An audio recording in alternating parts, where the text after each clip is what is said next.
Mumbai Goa expressway एक ऐसा नाम है ना जो किसी के लिए एक शानदार सपने जैसा है तो किसी के लिए एक कभी ना खत्म होने वाले बुरे सपने जैसा। तो आज हम इसी प्रोजेक्ट की कहानी में थोड़ा और गहराई से उतरेंगे। इसे NH66 भी कहते हैं। तो क्या ये कोंकण के लिए एक सुनहरे भविष्य का रास्ता है या फिर अनगिनत देरी और परेशानियों का एक बहुत ही लंबा सफर? चलिए पता लगाते हैं। तो मूल सवाल यही है, 6 घंटे का एक ड्रीम ट्रिप या 14 साल का एक लंबा दुस्वप्न? देखिए, एक तरफ तो ये प्रोजेक्ट है जो वादा करता है कि मुंबई से गोवा का सफर आधा हो जाएगा और कोंकण की पूरी अर्थव्यवस्था को पंख लग जाएंगे। वहीं दूसरी तरफ ये वहां रहने वाले लोगों के लिए सालों की तकलीफ, खतरनाक सड़कों और टूटे हुए वादों की एक लंबी कहानी बन गया है। तो चलिए कहानी की शुरुआत करते हैं उस बड़े सपने से, उस वादे से जिसके कारण लाखों लोगों की उम्मीदें इस प्रोजेक्ट से जुड़ी हुई हैं। वो वादा जो इस पूरे एक्सप्रेसवे की नींव है और जो सच में कोंकण की तकदीर बदलने की ताकत रखता है। अभी की बात करें तो मुंबई से गोवा जाने में अरे भाई 12 से 14 घंटे तो कहीं नहीं गए।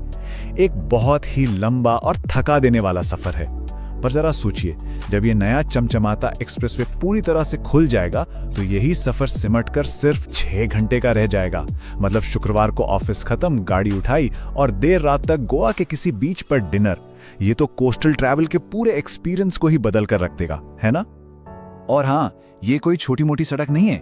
हम बात कर रहे हैं पनवेल से लेकर सीधे गोवा बॉर्डर तक पूरे 486 किलोमीटर लंबे नेशनल हाईवे 66 को अपग्रेड करने की।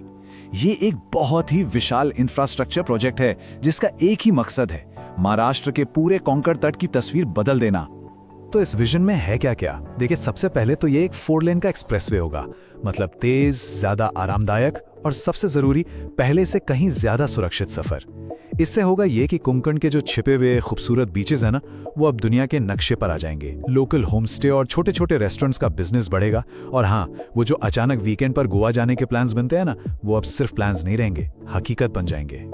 लेकिन जैसा कहते हैं ना, हर बड़े सपने की एक कीमत होती है और इस प्रोजेक्ट की कीमत चुकाई है कोंकण के लोगों ने अपने धैर्य से और कभी-कभी तो अपनी सुरक्षा से भी। तो अब हम कहानी के उस पहलू पर आते हैं जहां से शुरू होता है 14 साल का लंबा इंतजार। एक ऐसा सफर जो देरी और निराशा से भरा रहा है। इस दर्द को समझने के लिए संगमेश्वर के एक लोकल कारोबारी की ये बात सुनिए। वो कहते हैं, ये हाईवे हमारे कारोबार को बर्बाद कर रहा है, जिंदगियों को खतरे में डाल रहा है, अब हमारा सब्र टूट चुका है। ये एक लाइन जमीनी हकीकत की पूरी कहानी बयां कर देती है। और ग्राउंड पर असलियत क्या रही है, वो वाकई में डरावनी है। जरा सोचिए, सड़कों पर 2-2 फीट गहरे गड्ढे, अधूरे खड़े फ्लाईओवर और पुल, उनमें से बाहर झांकती स्टील की सरिया, खतरनाक कच्ची सर्विस रोड्स जहां हर मोड़ पर हादसे का डर बना रहता है। और तो और बारिश के मौसम में परशुराम घाट जैसे इलाकों में लैंडस्लाइड का खतरा अलग। ये कोई 1-2 दिन की बात नहीं है, ये वो रोज का संघर्ष है जिससे लोग सालों से गुजर रहे हैं। इसका आम इंसान की जिंदगी पर क्या असर पड़ा, इसका एक छोटा सा उदाहरण पेढ़े गांव में देखने को मिलता है। यहाँ सदियों से एक पैदल रास्ता था जो 2 समुदायों को जोड़ता था। हाईवे बनाने के चक्कर में वो रास्ता ही खत्म हो गया। नतीजा, अब बच्चों को स्कूल जाने के लिए 20 मिनट की बस यात्रा करनी पड़ती है, जबकि पहले वो कुछ ही मिनटों में पैदल पहुंच जाते थे। ये दिखाता है कि कंस्ट्रक्शन में हुई देरी की सामाजिक कीमत कितनी बड़ी है। तो सवाल ये है कि क्या सब कुछ इतना ही निराशाजनक है या फिर इस अंधेरी सुरंग के आखिर में कोई रोशनी की किरण है भी? अच्छी खबर यह है कि अब चीजें तेजी से बदल रही हैं। तो चलिए अब बात करते हैं उस रेस की जो अब आखिरी दौर में है और देखते हैं कि आज की जमीनी हकीकत क्या कह रही है। इस प्रोजेक्ट का सफर वाकई बहुत लंबा रहा है। देखिए, 2011 में इसे लॉन्च किया गया, 2016 की पहली डेडलाइन तो निकल गई, फिर 2024 तक आते आते तो कई और डेडलाइंस भी आईं और गईं।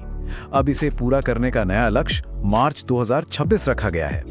ये टाइमलाइन हमें 14 साल की इस लंबी देरी का पूरा अंदाजा देती है। लेकिन अब के ताजा आंकड़े क्या कहते हैं, ये सुनकर थोड़ी राहत जरूर मिलेगी। काम वाकई में अब बहुत आगे बढ़ चुका है। सिंधुदुर्ग जिले में पैकेज 9 और 10 तो लगभग 99% पूरे हो चुके हैं। रत्नागिरी में पैकेज 4 और 8 भी 98% तक पूरे हैं और रायगढ़ में भी पैकेज 2 का काम 93% हो गया है। तो अच्छी बात यह है कि हाईवे के बड़े बड़े हिस्से अब लगभग तैयार हैं। पर दिमाग में एक सवाल तो आता ही है, आखिर 14 साल लगे क्यों? खैर, वजहें वही हैं जो भारत के कई बड़े इंफ्रा प्रोजेक्ट्स को धीमा कर देती हैं। मतलब जमीन अधिग्रहण के मसले और पर्यावरण से जुड़ी मंजूरियां। खासकर पनवेल इंदापुल के घनी आबादी वाले हिस्से में तो ये एक बहुत बड़ी चुनौती थी। लेकिन अच्छी खबर ये है कि इन बड़ी रुकावटों को अब लगभग पार कर लिया गया है और इसीलिए अब काम में वो तेजी दिख रही है जिसका सालों से इंतजार था। तो चलिए अब जरा अतीत की परेशानियों को पीछे छोड़ के भविष्य में झांकते हैं, क्योंकि जब ये हाईवे पूरा होगा ना, तो ये सिर्फ सफर का समय आधा नहीं करेगा, बल्कि अपनी टेक्नोलॉजी के साथ ये भारत के सबसे स्मार्ट एक्सप्रेसवे में से एक कहलाएगा। सैटेलाइट बेस्ड टोलिंग सुनने में बड़ा भारी शब्द लगता है ना, पर है ये बहुत कमाल की चीज। ये एक ऐसा सिस्टम है जो ऑटोमेटिक नंबर प्लेट पहचानने वाले कैमरों और सैटेलाइट ट्रैकिंग का इस्तेमाल करेगा। इसका सीधा सा मतलब ये है कि टोल अपने आप कट जाएगा, टोल बूथ पर लंबी लाइनों में रुकने का झंझट ही खत्म। तो ये काम कैसे करेगा? बहुत आसान है। सबसे पहले जैसे ही कोई गाड़ी एक्सप्रेसवे पर एंट्री करेगी, कैमरे उसकी नंबर प्लेट को स्कैन कर लेंगे। उसके बाद एक सैटेलाइट पूरे रास्ते गाड़ी को ट्रैक करेगा और आखिर में जितनी भी दूरी तय की गई है, ठीक उतना ही टोल बैंक खाते से अपने आप कट जाएगा। मतलब समय भी बचेगा और फ्यूल भी। तो देखिए, टेक्नोलॉजी और कम समय, ये तो सब बढ़िया है, पर इस प्रोजेक्ट का असली मकसद, इसका बिग पिक्चर क्या है?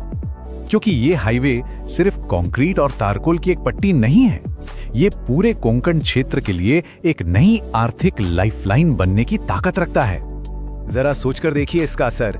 अलीबाग और तारखरली जैसे स्पॉट और भी पॉपुलर वीकेंड डेस्टिनेशन बन जाएंगे। छोटे छोटे गांवों में होम स्टे और लोकल रेस्टोरेंट्स का कारोबार फलेगा फूलेगा। कोंकण के मशहूर आम और काजू पहले से कहीं ज्यादा तेजी से मुंबई के बाजारों तक पहुंचेंगे। और सबसे जरूरी बात, ये नई सड़क हादसों को कम करने के लिए डिजाइन की गई है, जिससे अनगिनत जानें बचेंगी। ये सिर्फ एक सड़क नहीं, ये पूरे कोंकण के लिए तरक्की का एक नया दरवाजा है। तो हम वापस वहीं आ गए जहां से शुरू किया था।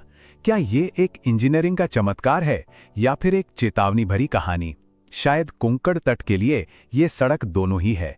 ये भविष्य की टेक्नोलॉजी और जबरदस्त कनेक्टिविटी का एक शानदार वादा है, लेकिन साथ ही ये हमें बड़े इंफ्रास्ट्रक्चर प्रोजेक्ट्स की मानवीय और सामाजिक कीमत की भी याद दिलाता है।